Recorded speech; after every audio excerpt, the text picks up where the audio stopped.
Hello there, it's your host, Elizabeth Larrick. I want to jump in real quickly to give you an introduction for our wonderful guest for this episode, Tony Edwards. Tony Edwards is the founding partner and personal injury trial attorney for Edwards and Patterson Law.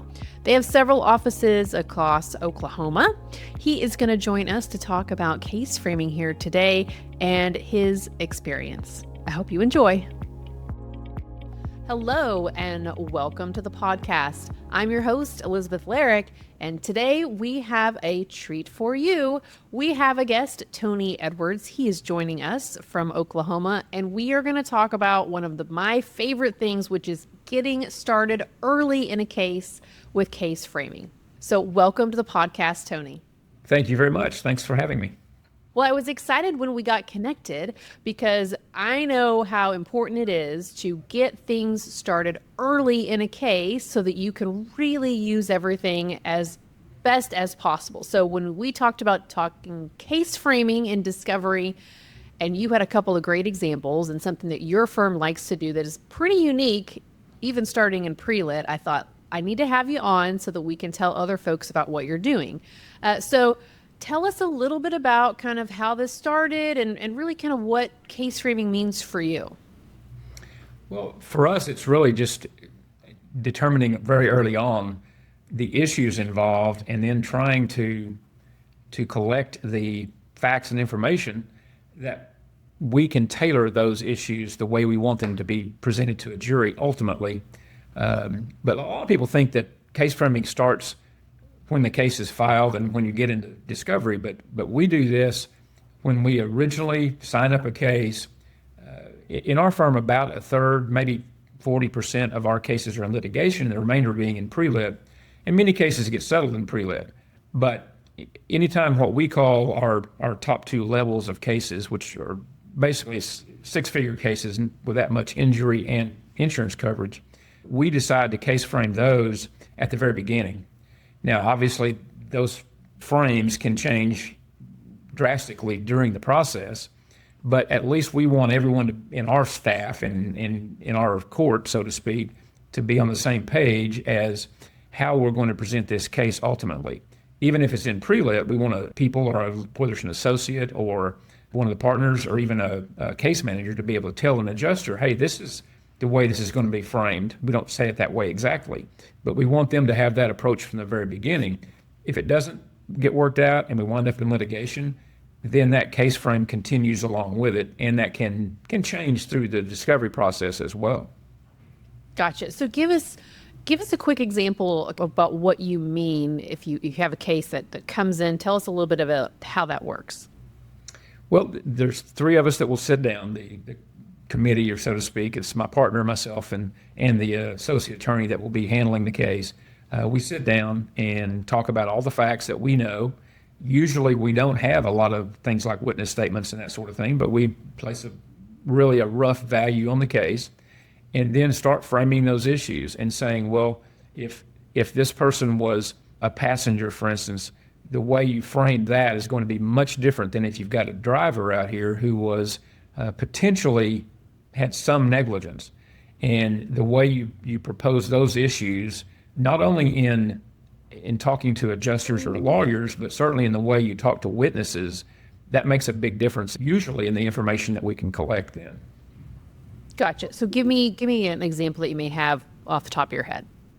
Well, we have had a trucking case last year that significant injuries, bad accident, had another death in another vehicle, and a lot of things going on with it. And we had to frame that in such a way that we wanted the real thrust of the case to be against the employer, the trucking company, as opposed to the truck driver, which made it difficult because the truck driver had a lot of fault and was not a very likable person, would have been an easy target. But we felt like for the best recovery for our client, we wanted the target to be more on the company as opposed to the driver. So after doing a lot of discovery, we found some things that allowed us to really put the target on that company as opposed to the driver, and that, I think, really increased the value of that claim tremendously. Gotcha. And so trucking cases, there's going to be most of the time a trucking company. Sometimes there's not. Sometimes the driver is the owner kind of a thing. But tell me, let's talk, maybe give me an example about a premises case where, what is the frame that you may use there?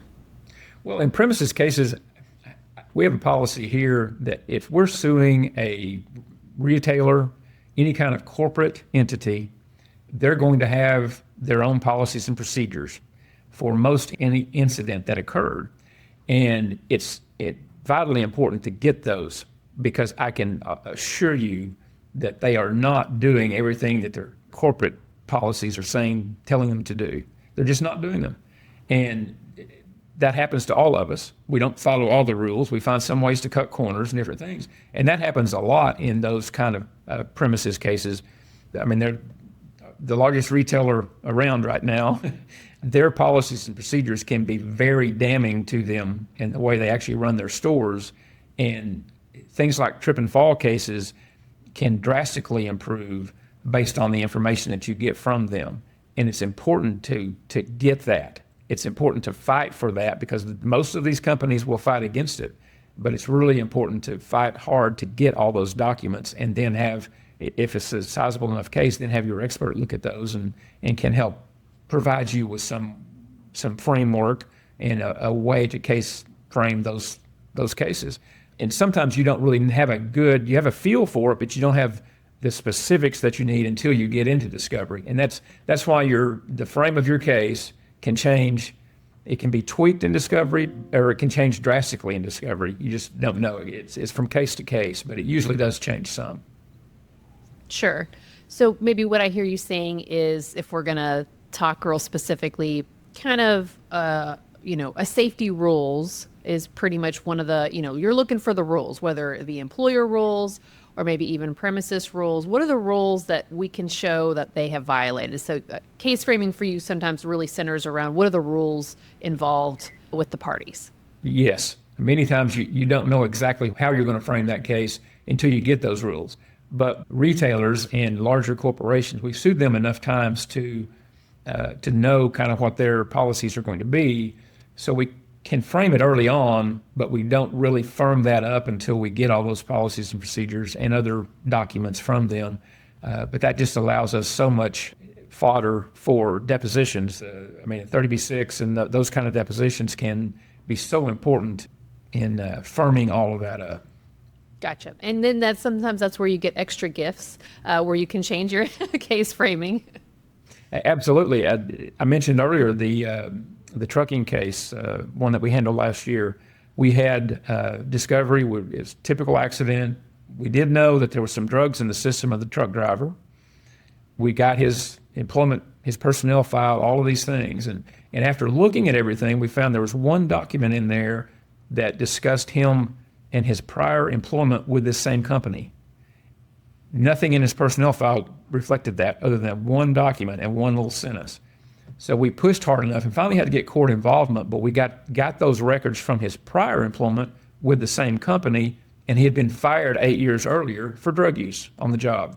Well, that changed the whole frame to a degree, because we were then able to really put that bullseye on the trucking company, because they fired a guy for using drugs. They hired him later, and he's using drugs again and caused another accident. And ultimately, that turned out to be very, very good for us. But it did change the way we had that case framed somewhat, but it made it stronger as we went. And we ultimately settled that case as trial was beginning. We settled it for our demand of about 4 months earlier.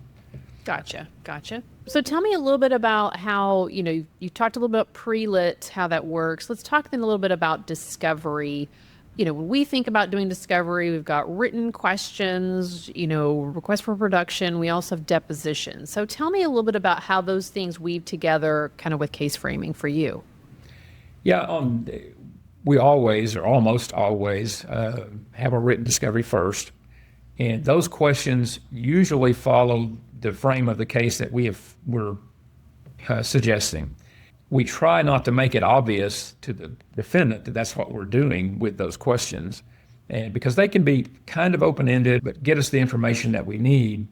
And then in depositions, we use that information And we don't go in and just ask the questions along the lines that we have the case framed this way, so these are the questions. But we go in and ask those questions, but we may intermix many other questions in other areas along with it. We get the information that we need, but the biggest part is just doing a thorough job on the discovery. We've got a guy here that works for us. He's counsel for us, and he is one of the best that I've seen in being so detail-oriented and thorough in reading documents, in reading transcripts and those kind of things. And that's what you need in order to find these little nuggets and these things that really firm up your case frame so that you can then go, you're not afraid to go to trial because you know exactly what you want to show. And that happens. Are you, it's the time of AI. Are you using any AI to help do maybe a double check or maybe a first check on some of these like documents? We are, but it is only a first check. It is absolutely everything that we use AI for is verified by human eyes right after that happens. So, but it is a good way to condense a lot of information into some sort of volume size that we can actually work with. But I will say this, on those documents that are produced, AI doesn't catch those things that human eyes may catch about the guy being employed before, or about a certain policy or procedure with a real retailer or something like that. So you cannot depend on AI to catch everything like that. And it goes back to just good old time-consuming review of those documents is what really gets you there. Yeah, and I think especially in trucking cases, even premises cases, where you have still a lot of handwritten records, or, it can be, like you said, it's that little nugget. I was talking with a lawyer just recently, and the whole case went around one piece of paper where they used whiteout. And it was like the only way someone would have found that is with a human eye, So I do 100% agree. Like, there are still ways that we could use AI, but sometimes like digging through these files to find those nuggets, it still takes a human eye. Very, very true.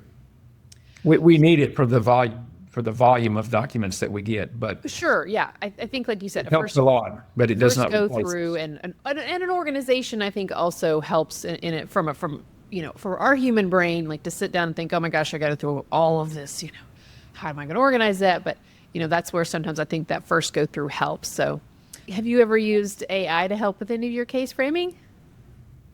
We have.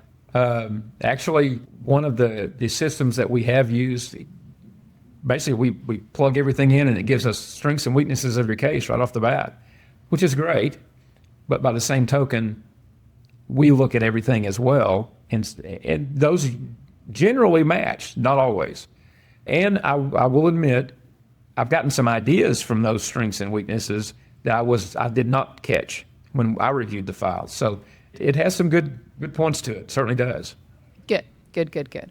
Well, tell me a little bit about, you kind of mentioned this a little bit, and so we may have some people who are listening to this episode and they're thinking, well, now wait a second, Tony, I don't want to send all the signals and let all the magic tricks out of the bag too early. Am I revealing too much about my strategy if I am dropping in questions in discovery, requests for production, questions in deposition? The short answer to that is that I don't believe that we are. And a lot of that has to do, though, with the way you articulate the questions, not only in depositions, but certainly in written discovery as well.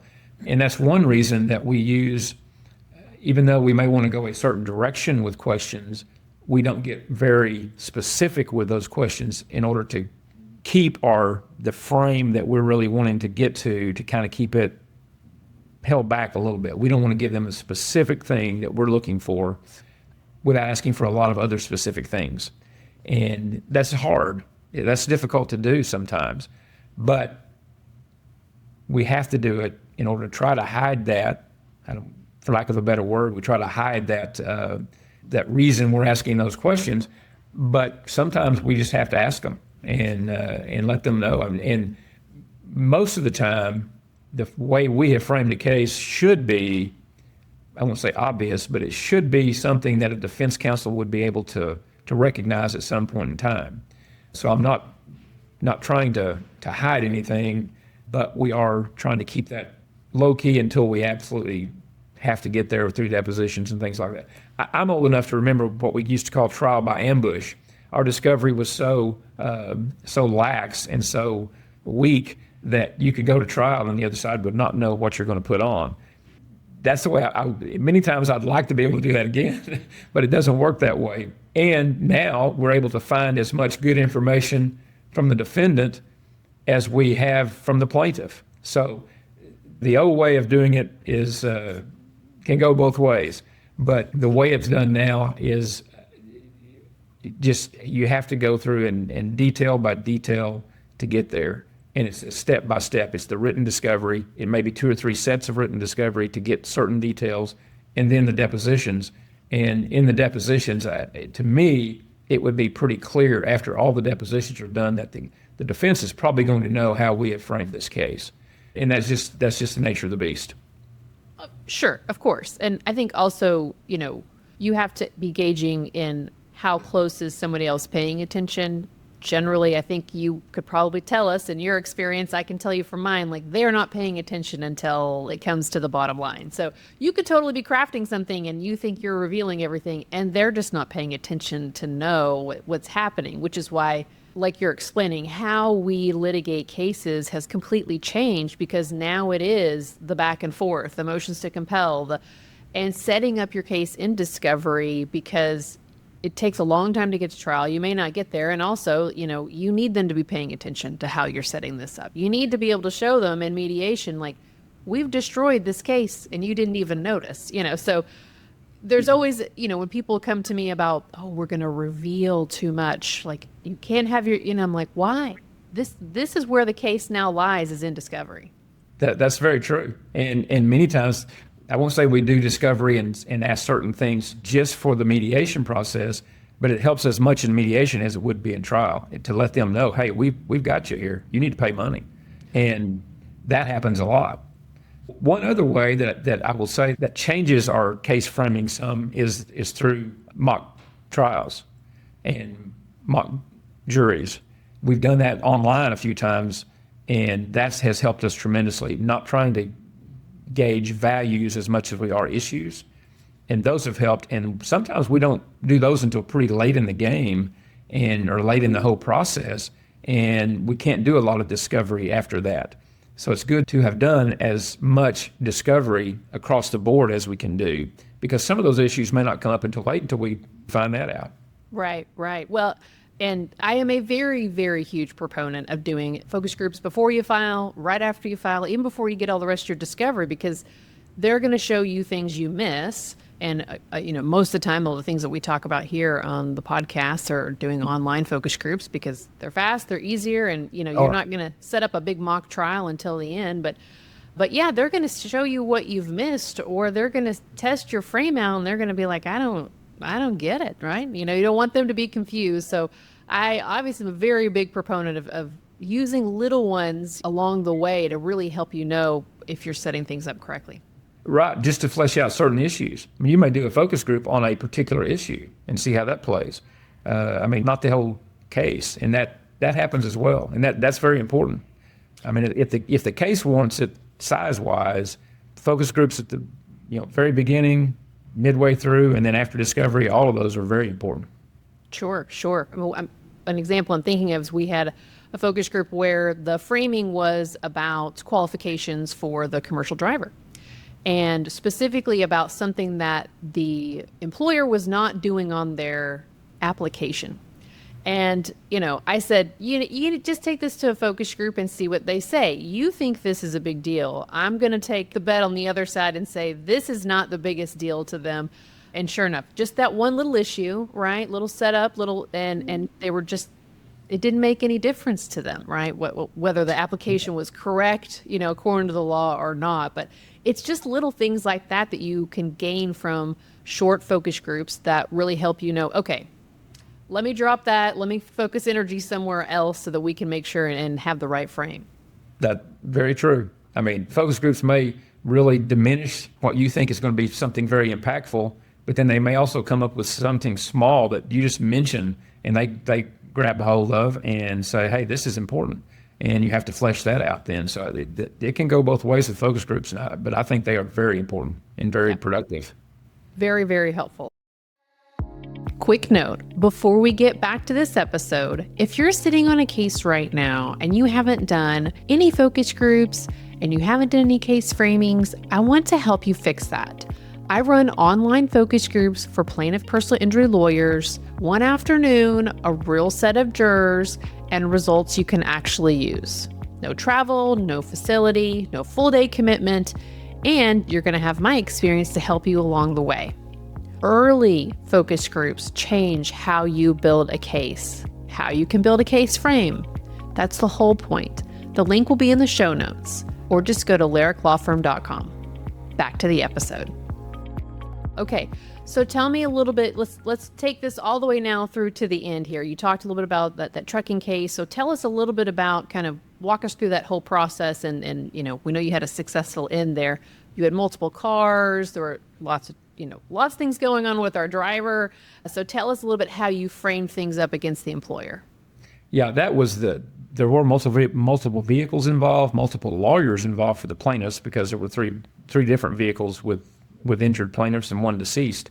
And we kind of worked together some, but then that kind of fell apart through the process as well. But ultimately, it was at the beginning when we were kind of working together, everyone asked different type questions, and we shared a lot of that information, which helped a lot. But we all had framing issues because we didn't all frame it the same way, especially as against the company itself. And by making the changes that we made, we were the first vehicle that was struck. And so obviously that helped us because of reaction time and things like that. If others didn't react any better than or any differently than we did, they had more time. And so we went through all of that process with experts and different things, but ultimately it got back to no matter what our reaction time was, no matter what happened anywhere else, the bottom line that and the way we wanted to frame it to a jury was that this driver, the truck driver, had drugs in his system, was apparently drugs that would affect him and his ability to drive. He came across the center line, we don't know why, and caused this tremendous accident. That was the way we originally approached it, and just saying, well, this driver was, really at fault. This company should have supervised him much better and not allowed that to happen where he would be there, with drugs in his system, that sort of thing. Then we find out that was employed by them before and had been fired because of because of drug use then. That gave us a whole new way or a whole new weapon to ask them questions and specific items, and the 30B6 depositions then from their corporate reps, as well as their safety manager, we were able to ask some very pointed questions and get some very good information from them, because they just could not respond, well, why would you fire him, hire him back, and then not supervise him appropriately? And they had no real response to that at all. And I think the way that we got to that framing through that discovery, we were able to focus so much on the company's inability to do what they should do to keep the roads safe, and they just refused. It's not that they chose not to, they just looked the other way. They apparently didn't care if their driver was driving under the influence of drugs, and that's the picture that we were painting. And I think we had that in very good shape. We had gone through 3 settlement conferences over a period of months, and then finally, after we got all those depositions done, and we conveyed most of our information to them in those settlement conferences, certainly in the last one, they knew what we were going to do and what we were going to say. And because of that, the way we had framed everything there, I suppose they were just going to wait and see if we showed up for trial. I don't know what the deal was, but we do show up for trial, and then they pay what we had demanded. So to me, the case framing did change, but it was because of that case framing and conveying that information to the defendant that ultimately got the case settled. Now, that was a great set of facts for us. That doesn't always happen, doesn't usually happen, but that allowed us, because of that framing and the change of that framing, that allowed us to get a very good result for our client.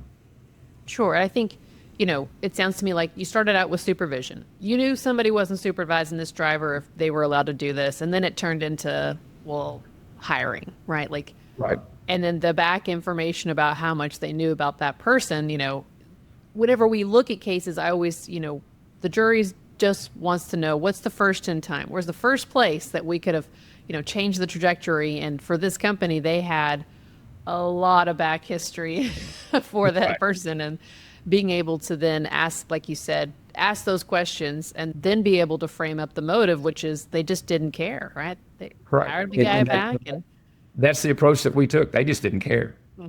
yeah, which worked out really well for depositions because then they answered with the way that they just Right. didn't care. So, Right. wonderful, wonderful. It's nice when it all comes together. And even sometimes I always tell people, even if you don't have the perfect set of facts and maybe you have a little bit of contrib, if you still push hard and frame up your case correctly, that's where the jury will keep their eyes and their focus versus trying to be distracted by, by the defense with other things that are going on with your client. That's exactly right.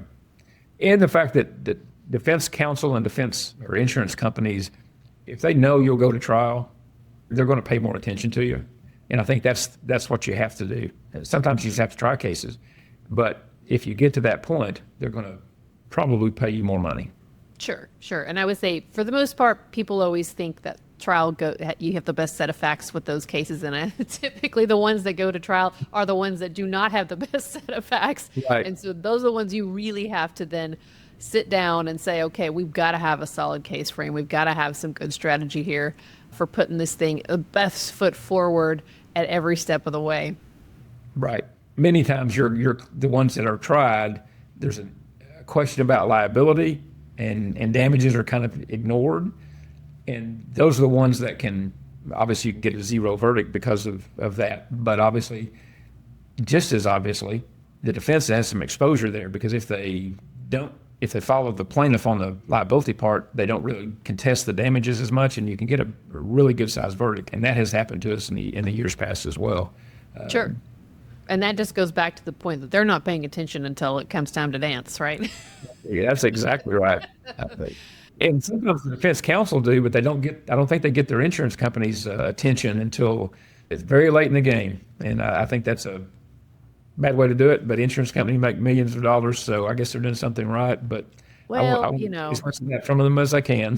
Hey, right. I don't always, lately I would say in the past several years, like, the ability of defense counsel to do their job has been very hampered by the structure of the insurance company and those kinds of things. So I do think there's a lot of cases, and your trucking case is a great example of one where, like, things just are not getting to the level of priority until the very last minute when risk is very obvious.